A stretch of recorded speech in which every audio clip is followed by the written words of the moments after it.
کچرتا یو ښځې سره صرف یو توله سونه ده، آیا په دې باندې قرباني کول دا واجب دی او که نه دی واجب؟ ګران کتونکو دا خو چې دی ظاهره خبره ده چې نن سبا دور کې هرې ښځې سره چې دی کم از کم یو توله سونه خو ورسره وي، نو آیا دوی به قرباني کوي او که نه به کوي؟ ګران کتونکو د قربانۍ لپاره چې کوم نصاب دی هغه 52 تولې چاندي دی یا د هغې برابر قیمت دی. که چېرته دغې ښځې سره صرف یو توله سونه ده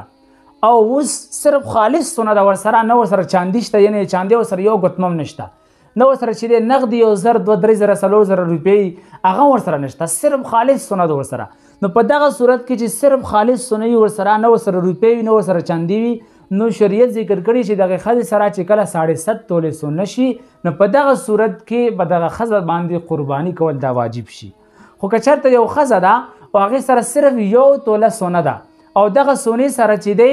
دغه ښځې سره یو د چاندې ګوتمه موجود ده یا ورسره سپین زر موجود دي یا دې نه سوا 2-3 زره 10 زره 20 زره 15 زره روپۍ ورسره نغدې پرتې دي او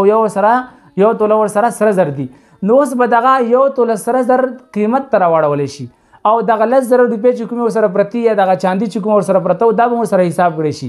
او دغه روپۍ به راواغېستلی شي. که چېرته د 52 تولې چاندې قیمت برابر دغه روپۍ وي یا د هغې نه زیات وي اگر چې یو توله ده، نو په دغه صورت کې په دغه ښځه باندې قرباني کول دا واجب دي. او که چېرته د 52 تولې چاندې قیمت نه دغه د یو تولې سونې قیمت کم و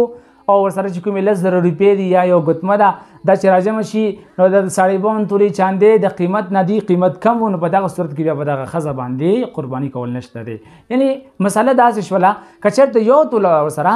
او دې سره چې یو ګوتمه د سپینو زرو ده یا چې دی ورسره 100 روپۍ دي او دغه ښځې دغه سونې قیمت چې دی روپو ته واړولو او بیا یې دغه روپۍ 52 تولې چاندې قیمت نه زیاتې وي، نو په دغه صورت کې به دغه ښځه باندې قرباني کول دا واجب دي. واخر دعوانا ان الحمدلله رب العالمین.